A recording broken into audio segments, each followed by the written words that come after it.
दिल्ली का बॉस कौन? दिल्ली के बॉस आप हैं। दिल्ली का बॉस यहाँ के सिटीजन। SGPC शिरोमणि गुरुद्वारा प्रबंधन कमेटी, आपके ग्रैंडफादर जो हैं तेजा सिंह जी, वो उस कमेटी के संस्थापक में से एक रहे हैं। SGPC एक ऐसी ऑर्गेनाइजेशन थी जिसमें फर्स्ट टाइम उस टाइम के लोगों को राइट मिला कि अपने गुरुद्वारों को कंट्रोल कर पाए। दिल्ली के LG होने के नाते आपको लगता है कि दिल्ली को ग्लोबल कैपिटल मॉडल पर विकसित करने की जरूरत है? दिल्ली एक ग्लोबल कैपिटल है। लगातार दिल्ली में ना जनता के कुछ मुद्दे हैं जो उठते हैं। हर बार जनता जो है उन मुद्दों पर सवाल खड़े करती है कि वो प्रॉब्लम्स जो हैं वो हल क्यों नहीं हो रहे। जो दिल्ली में प्रॉब्लम्स हैं वो सबको एक जैसे ही फेस करनी है। नमस्कार, आप देख रहे हैं पंजाब केसरी और मैं हूं आपके साथ ऋषिभा।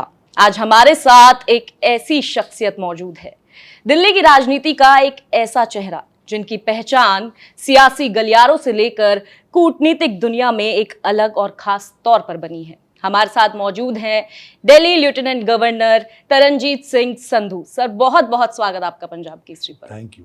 सर, आपने वैश्विक मंचों पर भारत को रिप्रेजेंट किया है, तो ऐसे में आपसे जानना चाहेंगे कि क्या अब दिल्ली के LG होने के नाते आपको लगता है कि दिल्ली को ग्लोबल कैपिटल मॉडल पर विकसित करने की जरूरत है? बिल्कुल, दिल्ली एक ग्लोबल कैपिटल है। आपको पता है भारत की छवि दुनिया में बढ़ रही है और विकसित भारत की जो प्राइम मिनिस्टर की ड्रीम है उसमें दिल्ली का बहुत इम्पोर्टेंट रोल है। तो ग्लोबल कैपिटल तो है, लेकिन हमें इसको एक ग्लोबल सिटी बनाना और जिस तरह से जो वर्च्यूज एक ग्लोबल सिटी में होती है, हमें हमारी सबकी रिस्पॉन्सिबिलिटी है कि अपने बच्चों को एक ऐसा एटमॉस्फेयर दें जिसमें उनकी डेवलपमेंट सबसे बढ़िया। SGPC शिरोमणि गुरुद्वारा प्रबंधन कमेटी, आपके ग्रैंडफादर जो हैं तेजा सिंह जी, वो उस कमेटी के संस्थापक में से एक रहे हैं। तो मैं ये जानना चाहूँगी कि उनके जीवन से, उनकी जर्नी से आपने कुछ ऐसी इंस्पिरेशन या सीख ली है जिसको आप आगे हमारे युवाओं को या यूथ को देना चाहेंगे? देखिए, मैं उनको मिला कभी नहीं, लेकिन मैंने अपने पिताजी से सुना और संक्षेप में 5 चीज़ें जो 20 to 26 में जब वो लीडर थे, 5 चीज़ें बहुत इम्पॉर्टेंट हैं जिनका रेलेवेंस आज भी है। जैसे पहली, डेमोक्रेटिक राइट्स। फर्स्ट टाइम आपने SGPC का मेंशन किया। SGPC एक ऐसी ऑर्गेनाइजेशन थी जिसमें फर्स्ट टाइम उस टाइम के लोगों को राइट मिला कि अपने गुरुद्वारों को कंट्रोल कर पाए। वो फर्स्ट इलेक्शन 1926 में हुई, लेकिन उसके लिए 5 एजिटेशंस हुए जिसके कारण वो राइट मिला। और ख़ास तौर पे हमारी बहनों को ये मालूम होना चाहिए कि 1926 में first time voting right women को तब मिला जब ब्रिटिश वुमेन को 1927 में मिला। एक तो ये बात है। और उस टाइम की लीडरशिप की बहुत बड़ी अहमियत ये थी कि उन्होंने डिससैटिस्फैक्शन जो थी पंजाब में, उसको नॉन वायलेंट नेशनल मूवमेंट में कन्वर्ट किया। मैं बहुत ज़्यादा उसमें टाइम नहीं लूँगा, लेकिन आप इसके बारे में पढ़ सकते हैं। 5 एजिटेशंस उस टाइम हुए। दूसरी बात, एजुकेशन, यूथ, वुमेन और दलित एम्पावरमेंट। इन चारों चीज़ों में सरदार तेजा सिंह समुंदरी का बहुत बड़ा रोल रहा। 1917 में उन्होंने 2 स्कूल, सरिहाली गांव जो तरन तारण अमृतसर का सबसे बड़ा गांव है, उसमें इस्टेब्लिश किए। आज तक भी वो दोनों स्कूल चलते हैं और उसमें भारत के 4 टॉप जनरल्स पढ़ के निकले हैं उस रूरल एरिया में। मेरे फादर बिशन सिंह समुंदरी, जो founder vice chancellor Guru Nanak Dev university के थे, वो भी वहाँ से पढ़ के निकले। तो यूथ, और उनमें से एक स्कूल लड़कियों का स्कूल था। मैं टाइम फिर आपको बताऊंगा 1917, आज 2026। तो ये एक कंट्रीब्यूशन जो एम्पावरमेंट की थी वो इम्पोर्टेंट थी। लास्ट मैंने आपको बताया दलित एम्पावरमेंट। दलित एम्पावरमेंट के बारे में हम बहुत पढ़ते हैं, हमारे प्रधानमंत्री जी ने भी कई बारी उस पर स्पेसिफिकली बात करी है। 1921 में उस एरिया के दलित सरदार तेजा सिंह समुद्री के पास आए। उन्होंने कहा कि जो वहाँ के कुएं थे वहाँ से पानी नहीं लेने देते, उनके पास भी नहीं जाने। तो सरदार तेजा सिंह समुद्री ने एक मूवमेंट चलाई जिसमें उन्होंने दलित्स को लीड किया। कुएं में से पानी उन्होंने निकाला दलित्स ने, और सबसे पहले सरदार तेजा सिंह समुद्री ने उस पानी पिया। तो ऐसी कई चीजों में उनका रोल रहा। आज के यूथ को वहां से यही लेसन लेना है कि अगर उस टाइम के लोग इस डिटर्मिनेशन से, इस प्रोग्रेसिव थॉट से आगे निकल सकते हैं, तो आज के ज़माने में तो डेफिनेटली हमें प्रभावित होना चाहिए उससे। सर, लगातार दिल्ली में ना जनता के कुछ मुद्दे हैं जो उठते हैं। हर बार जनता जो है उन मुद्दों पर सवाल खड़े करती है कि वो प्रॉब्लम्स जो हैं वो हल क्यों नहीं हो रहे। बात अगर हम करें प्रदूषण की, तो प्रदूषण एक ऐसी परेशानी बन चुका है दिल्ली के लोगों के लिए कि जो हर साल जिसको लेकर बैठकें होती हैं, तमाम बैठक होती हैं, लेकिन जो निवारण है वो कुछ निकलकर सामने नहीं आता। AQI हर बार 500 पार जा रहा है। तो दिल्ली की जनता प्रदूषण से परेशान है। इसको लेकर क्या कुछ एक्शन लिया जाएगा? किस तरीके से इस प्रॉब्लम को एक पुष्टि करके एक सोल्यूशन निकले? देखिए, जो दिल्ली में प्रॉब्लम्स हैं वो सबको एक जैसे ही फेस करनी है, मुझे भी, आपको, हमारे बच्चों को। इसलिए हमारी सबकी रिस्पॉन्सिबिलिटी बनती है। मैं बिल्कुल आपसे मानता हूं, क्योंकि जो लोग एम्पावर्ड हैं उनकी सबसे ज़्यादा रिस्पॉन्सिबिलिटी है और उनकी अकाउंटेबिलिटी भी होनी चाहिए, इसमें कोई डाउट नहीं। प्रॉब्लम्स की आप बात करें तो अभी गर्मी है, गर्मी के साथ पानी की प्रॉब्लम आती है, उसके बाद बारिशें हो जाएंगी, ड्रेनेज की प्रॉब्लम आएगी। आप ट्रैफिक के डिसिप्लिन की बात करते हैं। मैं दिल्ली को अपनी कर्म भूमि मानता हूं, क्योंकि मैं यहाँ पढ़ा हूं, कॉलेज यहाँ किया, यूनिवर्सिटी यहाँ करी, काम भी यहाँ किया। तो मैंने ओवर द इयर्स जो ट्रैफिक का डिसिप्लिन है, जो बाकी का डिसिप्लिन है, वो मैंने देखा है। शायद आप तो तब बॉर्न भी नहीं हुई होंगी, लेकिन इसमें सबकी भागीदारी है। अगर आप देखते हैं कि कोई रेड लाइट पे रुकता नहीं है, रॉन्ग साइड में आते हैं, कौन है वो? हमारे में से ही है। वो खुद अपने आप को डेंजर में डालते हैं, जो दूसरी साइड से आ रहा है उसको भी डेंजर में डालते हैं, और खास तौर पे अपने माता पिता को डेंजर में डालते हैं। तो ये जो सारी प्रॉब्लम्स हैं, हाँ, सबसे ज़्यादा इसमें अकाउंटेबिलिटी हमारी है। लेकिन जो प्रधानमंत्री कहते हैं कि सबको इन्वॉल्व होना पड़ेगा, ये एक लहर यहाँ चलानी पड़ेगी जिसमें हर एक कोई रिस्पॉन्सिबिलिटी ले। अब जैसे आपका घर है, आप अपने घर को साफ रखते हैं, बाहर जाके कूड़ा फेंक देते हैं। हाँ, कूड़ा की कलेक्शन होनी चाहिए, और अगर नहीं होती तो उसकी अवेयरनेस आप ला सकते हैं। तो मेरा यही एफर्ट रहेगा कि सबको इन्वॉल्व करके, मैं मानता हूं कि रेवोल्यूशनरी चेंजेस ओवरनाइट नहीं हो सकती, लेकिन चेंजेस तो होनी है, हमारे पास कोई चॉइस नहीं। जी सर, आपने दुनिया की बड़ी बड़ी ताकतों को करीब से देखा है।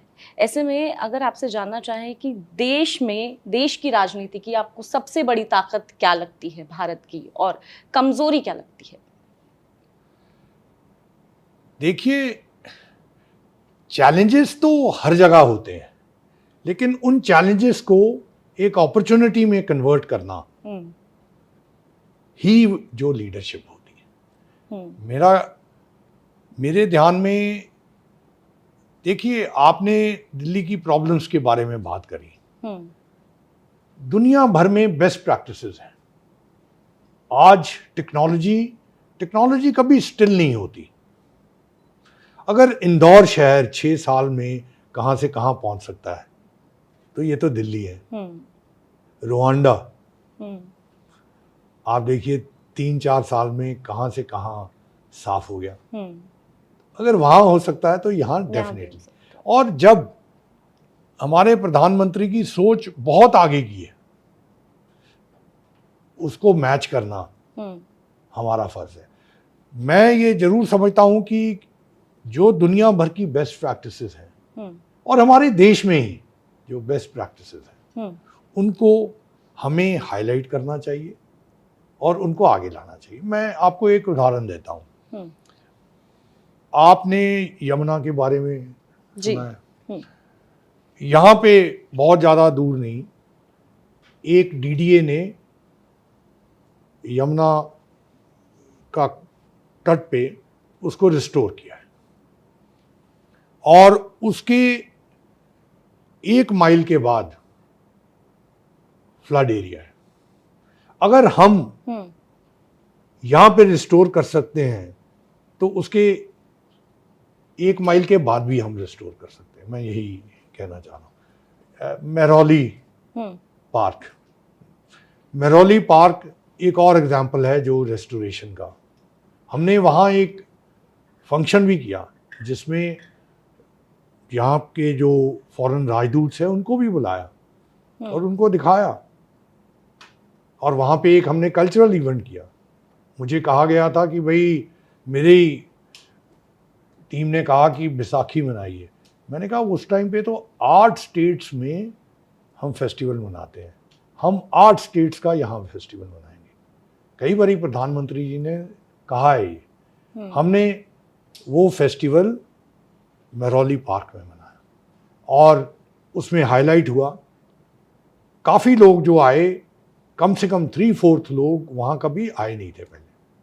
हम ये मुहिम हर एरिया में ईस्ट, वेस्ट, नॉर्थ, साउथ में करवाएंगे, क्योंकि लोगों को पता होना चाहिए कि सबको इंडिया गेट जाने की जरूरत नहीं है।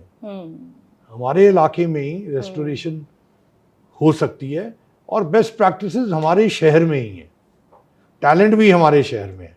आईआईटी दिल्ली यहीं है, दिल्ली यूनिवर्सिटी भी यहीं है। जी सर, आप कई देशों में, मतलब विकसित देशों में आप राजदूत रहे भारत के, और वहाँ पे कभी आपको ऐसा लगा सर कि कुछ वहाँ के जो शहरी विकास मॉडल है या कुछ ऐसा है जो जिसे आपको देख के लगा हो कि ये मैं अगर मौका मिला तो देश में जरूर ये इम्प्लीमेंट करूँगा, ऐसा कुछ है सर जो दिल्ली को उस सोच के तहत मिले? मैंने आपको अभी एग्जांपल दिया कि हमारे भारत में ही बहुत अच्छे मॉडल और सक्सेसफुल मॉडल्स हैं जिसे हम इम्प्लीमेंट कर सकते हैं, और बाहर 2-वे प्रोसेस है। देखिए मैं आपको एक एग्जांपल देता हूँ। आपने डॉक्टर फॉची का नाम सुना हुआ है, अमेरिका के बहुत बड़े साइंटिस्ट और डॉक्टर रहे हैं। जब कोविड हाइट पे था, एक दिन डॉक्टर फॉची का, मैं तब हिंदुस्तान का वहाँ राजदूत था, एक दिन उनका फ़ोन आया मेरे को और मुझे उन्होंने रिक्वेस्ट करी कि 2 स्टेन्स भारत से उनको चाहिए, क्योंकि वो स्टेन्स को वो वैक्सीन के अगेंस्ट रन करना चाहते हैं। मतलब आज दुनिया एक बन गई। जो हमारे प्रधानमंत्री काफ़ी बारी कहते हैं यूनिवर्सल विलेज, उसका यही मतलब है कि बेस्ट प्रैक्टिसेस एक दूसरी कंट्रीज़ की हम यूज़ कर सकते हैं। एक और आपको बड़ा इंटरेस्टिंग उदाहरण देता हूँ। एक वैक्सीन है rota virus. Rota virus America में जब डिस्कवर हुआ, मैन्युफैक्चर हुआ, तो उसकी कीमत $75 थी। फिर उसकी कोलैबोरेशन इंडिया के साथ हुई और उसकी प्रोडक्शन इंडिया में होना शुरू हुई। उस वैक्सीन की कीमत $75 से $1 हो गई और जॉइंटली हमने काफ़ी कंट्रीज अफ्रीका में दिया। आपको पता है कोविड के टाइम पे भी वैक्सीन मैत्री में हमने वैक्सीन शेयर किया।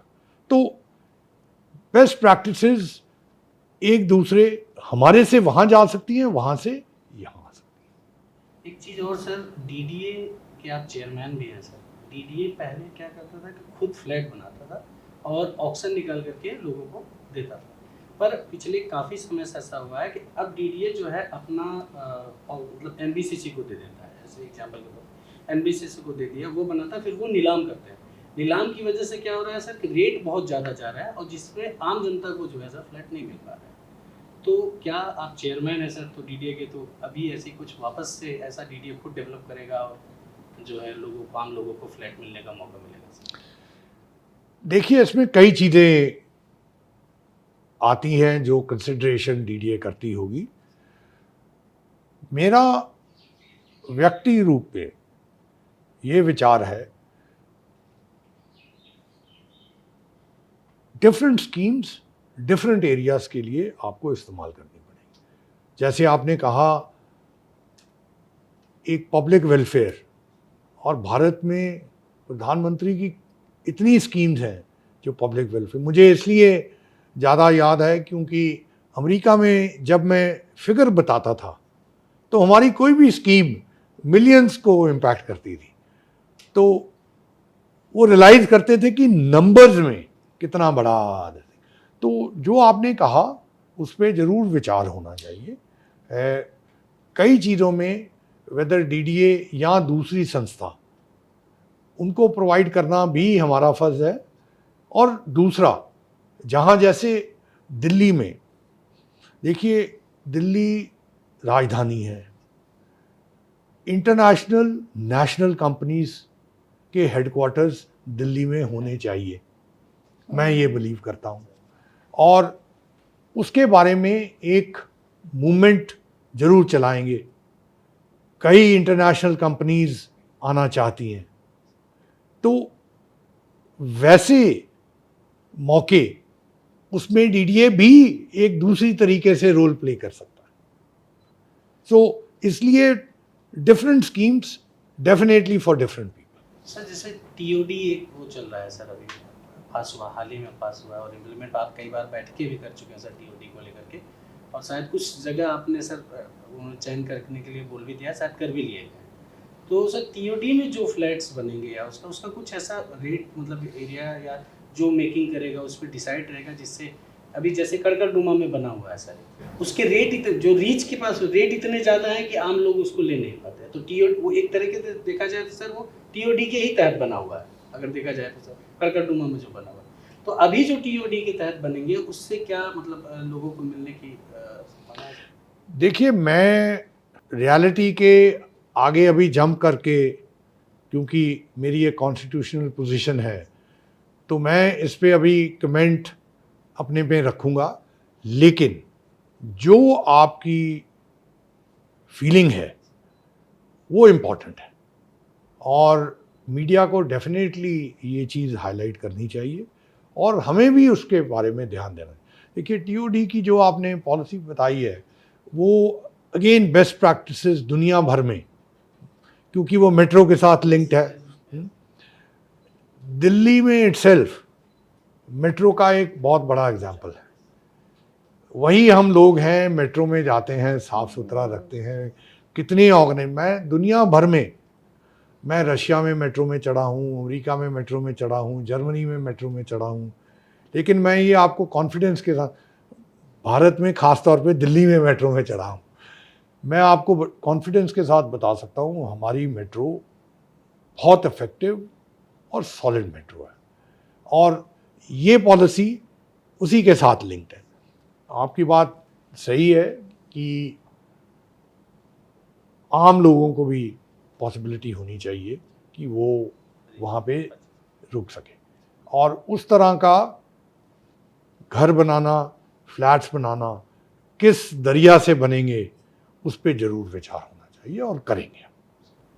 सर अभी जैसे यमुना को लेकर के सर बहुत ज़्यादा चलता है, कई सरकारें, मतलब 10 साल से पिछली सरकार थी सर, 10-12 साल हो रहे, और भाजपा को भी आए सर लगभग 1 साल से ऊपर हो ही गया। तो यमुना में मतलब सफाई हर बार होता है सर, और अभी सर हाल फिलहाल में ही 1000 करोड़ रुपए फिर से किए गए हैं पास की जो है यमुना की सफाई करें। एक्चुअल की स्थिति आपको सर मतलब बहुत ज़्यादा, मतलब आप घूमे हैं सर, रह भी हैं, अच्छे लोग रहे हैं, तो आपको क्या लगता है सर कि यमुना वाकई में साफ हो जाएगी सर? आप कई और दरिया गुजरात में, यूपी में साफ हुए, यमुना को भी साफ होना चाहिए। मैं आपकी बात बिल्कुल समझ रहा हूँ, और आपका एक तरह से कहना कि कई आए कई गए, लेकिन आजकल के ज़माने में अगर टेक्नोलॉजी को आप सही इस्तेमाल नहीं कर सकते तो उसमें वीकनेस हमारी है।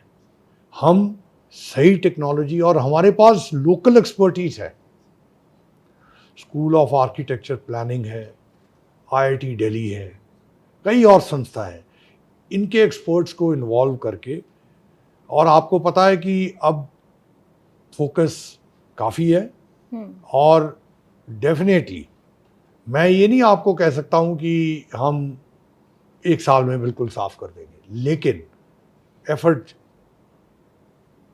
होनी चाहिए और होगी।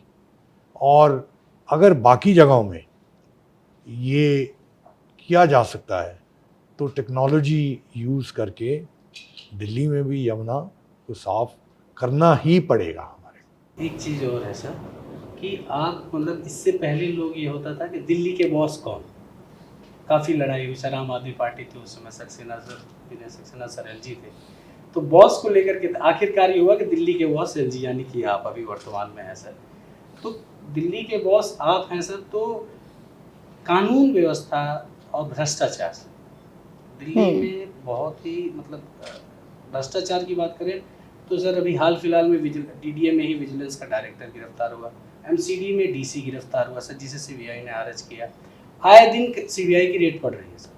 तो भ्रष्टाचार को लेकर के आप ऐसा कुछ एक अलग से मॉनिटरिंग कर रहे हैं या कुछ ऐसा मतलब बना रहे हैं? पहली बात, दिल्ली का बॉस कौन? दिल्ली के बॉस आप हैं। दिल्ली का बॉस यहाँ के सिटीजन है। पहले तो ये क्लैरिटी चाहिए। दूसरी बात, ये प्रॉब्लम्स डेफिनेटली हैं और इनको टैकल करना है। मैं फिर वही बात कहूँगा कि जो एम्पावर्ड है उसकी रिस्पॉन्सिबिलिटी है और उसकी अकाउंटेबिलिटी होनी चाहिए। सीबीआई रेड कर रही है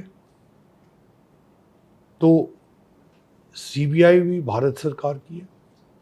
इसमें ये क्लैरिटी आती है कि एक एफर्ट, और वो मैसेज सबको क्लियरली चले जाना चाहिए। जिस भी संस्था में है, आपका फर्ज लोगों की सेवा करने में, क्योंकि आपने अगर करियर चूज किया है, लोगों की सेवा करना है, तो फोकस उसमें होना चाहिए। अगर आपने बिजनेस करना है तो बिजनेस करिए, स्टार्टअप खोल लीजिए, लेकिन लोगों को सर्विसेज मिलनी चाहिए। और इस चीज में सबसे ज्यादा भागीदार लोग हैं, वही एक्सपोज करवाएंगे। आपकी बात बिल्कुल सही है। देखिए, प्रधानमंत्री जी का, होम मिनिस्टर का फोकस ऑन क्राइम बहुत क्लियर है, और ये कैपिटल है, और कैपिटल में crime and specially crime against women unacceptable है। देखिए, जब मैं यहाँ पे पढ़ता था दिल्ली यूनिवर्सिटी में, हॉकी खेलता था, तो रात को ही जाके सिनेमा घर में पिक्चर देखते थे। उस टाइम अर्चना सिनेमा हॉल होता था, हम डीटीसी बस लेके जाते थे। हमारे कई दोस्त मिरांडा हाउस से भी चले जाते थे। अब मैं उनके नाम नहीं लिखूँ, नहीं तो मिरांडा हाउस अथॉरिटीज डिफिकल्टी है, लेकिन हम डीटीसी बस में जाते थे। रात को 12:30 बस चलती थी वापस, उसमें भी आते थे। वही मैंने पुलिस को यही कहा कि ये चीज़ जो मैंने खुद देखी है यहाँ, हमारे कैपिटल वैसा होना चाहिए, और उसी लक्ष्य की तरफ चलेंगे। यानी कि कानून व्यवस्था बेहतर होगी सर, उसमें भी कोई चॉइस नहीं है। ट्रैफिक, कानून व्यवस्था बेटर करना है। सर एक विजन, अगर विजन 2030 हम लेकर के चलें, जिस तरीके से हम चर्चा कर रहे हैं दिल्ली के तमाम मुद्दों पर, तो अगर एक विजन 2030 लेकर के चलें तो उस विजन में सबसे पहला क्या काम होगा, किस सेक्टर में काम किया जाएगा? सिक्योरिटी पर लेकर, कानून व्यवस्था को लेकर, डेवलपमेंट को लेकर, या फिर जो परेशानियां हर साल दिल्ली की जनता फेस करती है, चाहे वो यमुना से जुड़ी हुई हो, प्रदूषण से जुड़ी हुई हो, या फिर इसके साथ ट्रैफिक से रिलेटेड जुड़ी हुई हो, तो क्या रहेगा वो विजन? अब देखिए, आई विश मैं कह सकता कि सिर्फ इसी पे फोकस करेंगे। हमारे पास चॉइस नहीं है, हमें नहीं है। सब पे फोकस करना है। जो जो आपने कहा है, कानून व्यवस्था, ट्रैफिक, वाटर, डेवलपमेंट, जी। पोल्यूशन, हम्म हर एक चीज पे साथ साथ हमें काम करना है। मैं सिर्फ यही कहूंगा कि जो भी सरकारी अधिकारी हैं उनको अपना काम करना है। एक टाइम है सुबह से लेकर शाम तक, अगर आप अपना काम करेंगे तो हर एक चीज में आपको डिफरेंस दिखेगा। एक सवाल और है सर, काफ़ी वायरल हुआ और सरकार ने तुरंत उस पर एक्शन भी लिया सर। एक सोशल मीडिया पे, एक नाम नहीं लूँगा सर, सोशल मीडिया पे एक पेज बनता है एक्स पे, और उस पर वो अचानक से मिलियंस में उसके फॉलोअर हो जाते हैं और अलग तरीके से एक मैसेज क्रिएट किया जाना, यानी कि जैसे हमारे आसपास की कंट्री सर, आप एम्बेसडर भी रहे हैं, जैसे बांग्लादेश में हुआ और श्रीलंका में हुआ, हालात बहुत बेकार हो गए सर वहाँ के। तो क्या आपको लगता है सर कि सोशल मीडिया पे कुछ अंकुश लगाने की ज़रूरत है, या कुछ ऐसी पॉलिसी आए जिससे, मतलब सोशल मीडिया लोकतंत्र की भी ताकत है सर, एक तरीके से वो लोकतंत्र, लेकिन उसको गलत तरीके से इस्तेमाल ना हो, ऐसा कुछ होने की जरूरत है? देखिए, टेक्नोलॉजी कभी स्टिल नहीं रहती। मुझे याद है जब फर्स्ट टाइम कंप्यूटर्स आए तो हमारे जैसे जो इतना टेक्नोलॉजी नहीं समझते हैं, हमें लगता था कि शायद हमारे को इसका इन्फ्लुएंस नहीं होगा, हम बच जाएंगे। लेकिन आज आप फ़ोन पे देखते हैं कितना एडवांस। तो टेक्नोलॉजी में चैलेंजेस खूब आते हैं, ये हमें सबको मिलकर और रिस्पॉन्सिबिलिटी के साथ। देखिए, एक ये भी होता है कि बच्चों को किस एज से एक्सेस मिलनी चाहिए कि नहीं, ये हर एक फैमिली में डिस्कशन होता है। आप जब अपने परिवार की तरफ देखते हैं तो आपका एटीट्यूड कुछ और होगा, जब आप एक पब्लिक की तरफ देखते हैं तो आपका एटीट्यूड, जो आपका घर पे एटीट्यूड है वो बाहर भी चाहिए। मैं ये कहूँगा, देखिए, रिस्पॉन्सिबल लोग पॉलिसी में ध्यान रखते हैं और उसको निकालना उनका काम है।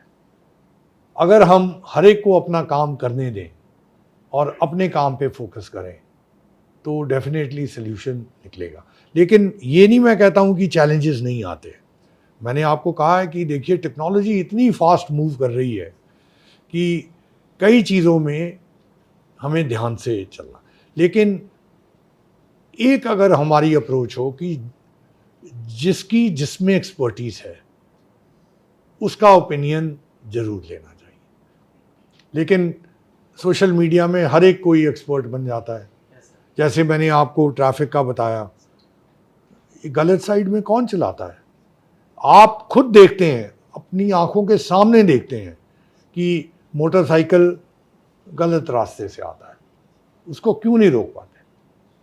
हमने सबकी भागीदारी मांगी है, हमने सबकी कॉपरेशन मांगी है। कई बार ऐसा देखा भी गया है कि सर, कि जैसे आगे व्यक्ति खड़ा है और पीछे से बार बार, जैसे रेड लाइट है और बार बार क्या है कि हॉर्न पीछे वाला बजा रहा है और उसके चक्कर में रोड रेज भी हुआ है। तो यदि अगर आज के समय पे ऐसी कोई हादसे होते हैं तो उसको लेकर के कुछ आपका सर ऐसा विजन है कि रोड रेज को लोगों ने, ट्रैफिक को लेकर के खास कर सर? क्योंकि एक बार मैंने भी देखा था सर कि बाराखंबा की रेड लाइट पे जो है सर, मेरे पीछे बार बार मुझे हॉर्न बजाए जा रहे थे और उसके बाद अब्यूजिंग लैंग्वेज इस तरीके से वो कर रहे हैं। अगर ऐसे हादसे होते हैं जो चाह करके भी करना चाहते नहीं कर पाते तो क्या? तो आपने मेरे से एक सवाल पूछा था कि बाहर आपने क्या देखा। बहुत कम लोग हॉर्न बजाते हैं, जो भी हॉर्न बजाता है सब उसकी तरफ देखना शुरू कर देते हैं। इसमें भी पब्लिक एक रोल प्ले कर सकती है। आपकी बात बिल्कुल सही है। मैंने ट्रैफिक पुलिस को कहा है कि एक पुलिसमैन, अब मैं दिल्ली की लोकल वर्ड नहीं यूज़ करूंगा क्योंकि आप मेरी इंटरव्यू कर रहे हैं, लेकिन एक भी ट्रैफिक कांस्टेबल खड़ा रहता था उस टाइम पे, हम रेड लाइट नहीं क्रॉस करते थे। तो वो सबकी भागीदारी चाहिए और वो रुतबा उस कांस्टेबल का होना चाहिए कि वो खड़ा है तो एक। बिल्कुल सर, जिस तरीके से लगातार हम इस विषय पर चर्चा कर रहे हैं, तो सवाल एक ये भी है कि जहां आप लगातार कह रहे हैं कि लोगों की और जनता की भागीदारी भी उतनी ही अहमियत रखती है जितनी सरकार का काम, तो सवाल ये है कि जिस तरीके से लगातार दिल्ली में पॉपुलेशन बढ़ रही है, तो कहीं ना कहीं क्या आप मान रहे हैं कि दिल्ली एक ओवरलोडेड सिटी बनता हुआ नजर आ रहा है? क्योंकि प्रदूषण, आबादी और साथ ही साथ जिस तरीके से लोग बढ़ रहे हैं, तो दिल्ली में क्षमता से ज़्यादा जो है लोग आ रहे हैं। देखिए, ये एक वर्ल्ड वाइड फिनोमेना भी है। अर्बनाइजेशन की तरफ प्रेशर आता है। थोड़ा कोविड में ऑपोजिट शुरू हुआ था। मैं जब बाहर पोस्टेड था, मैं काफ़ी लोगों को, इंटरनेशनल कंपनीज को ये कहता था कि टियर 2, टियर 3 सिटीज पे फोकस रखिए, क्योंकि वहाँ का यूथ भी बहुत शार्प है। हाँ, उसको कुछ थोड़ा ज़्यादा ट्रेनिंग देने की ज़रूरत है, लेकिन हो सकता है वो आपकी कंपनी के साथ ज़्यादा लॉयली रहे। तो एक सल्यूशन तो ये भी है कि थोड़ा बिजनेस बाहर भी निकले, लेकिन मैं तो इस टाइम दिल्ली का एलजी हूँ, तो मैं तो दिल्ली की बैटिंग करूँगा। तो ये फिनोमेना, आपकी बात सही है, दिल्ली ओवरलोडेड हो रहा है, लोग आ रहे हैं। हमें टेक्नोलॉजी को यूज करके इसमें से सल्यूशन निकालने हैं। जैसे आपने ट्रैफिक की बात कही, दुनिया भर में अब इंटेलिजेंट लाइट्स यूज हो रही हैं। आप न्यूयॉर्क को देखिए, एक हरी लाइट होती है तो सारी हरी लाइट्स हो जाती है, नहीं तो वो ट्रैफिक ही नहीं चल पाए।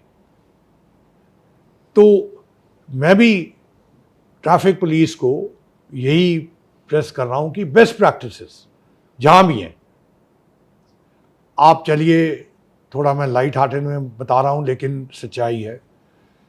पंजाब से चंडीगढ़ में ट्रैफिक कभी आए, कभी आप जाए, वही अनरूली ट्रैफिक पंजाब से आएगा, लेकिन जब चंडीगढ़ एंटर कर जाएंगे वही डिसिप्लिन हो जाएंगे। आप जाके देख लीजिएगा, मैं किसी की फॉल्ट नहीं निकाल रहा हूं, मैं ये नहीं कह रहा हूं कि पंजाब की फॉल्ट है यहाँ दे, बट ये हकीकत है, आप जाके देख लीजिए। तो मुझे याद है जब मैं यूथ में था, अमृतसर को बिलोंग करता था लेकिन पढ़ने यहाँ आता था, जब दिल्ली एंटर करते थे तो ध्यान में होता था, भाई आप दिल्ली में आ गए हो, ट्रैफिक ब्रेक रूल्स ब्रेक नहीं करने, नहीं तो चालान हो जाएगा। तो इसलिए हमें भी ज़रूरत है, मैं बार बार भागीदारी की इसलिए बात करता हूँ, मैं रिस्पॉन्सिबिलिटी डेफिनेटली उनकी है जो एम्पावर्ड है, exactly. लेकिन हमारा ही फर्ज बनता है कि सबको इन्वॉल्व करें। जैसे अंग्रेजी में कहते हैं कि कम्युनिटी ही, जैसे RWAs हैं, ट्रैफिक की प्रॉब्लम्स हैं, कई जगह इलीगल पार्किंग्स की प्रॉब्लम है, पार्किंग अवेलेबल है लेकिन हम पार्क नहीं करते। मैं आपको एग्जांपल देता हूँ, IGI आप जाएं, एयरपोर्ट जाइए, आप गाड़ियां, वहां पार्किंग भी है लेकिन लोग पार्क नहीं करते, बाहर जाके खड़ी होती हैं, जब वो अफोर्ड भी कर सकते हैं। तो कहीं ना कहीं हमें इस चीज में एक्सपोज करना पड़ेगा। जब आप देखते हैं एक फोटो लेके, थोड़ा सोशल मीडिया को उसके लिए भी यूज करिए। जी बिल्कुल।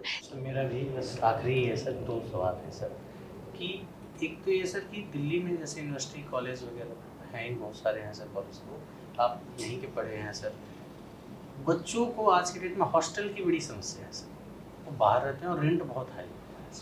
तो इसको लेकर के आप क्या कुछ ऐसा मतलब एक पॉलिसी या कुछ ऐसा ला रहे हैं सर जिससे हॉस्टल बने या फिर जो हो उनको किफ़ायती रेट में मिल सके, वो अफोर्ड कर सके। दूसरा सवाल है सर कि पहले कुशल जी ने मतलब जैसे आपसे पहले कुछ रहे हैं सर साहब, तो उन्होंने क्या जनता दरबार लगाया सर, लोगों की समस्या सुनने के लिए खुद वो जनता दरबार लगाते थे। तो आप भी ऐसा क्या सोच रहे हैं सर कि जनता दरबार लगाएंगे सर जिसमें लोगों की समस्या बता सकें?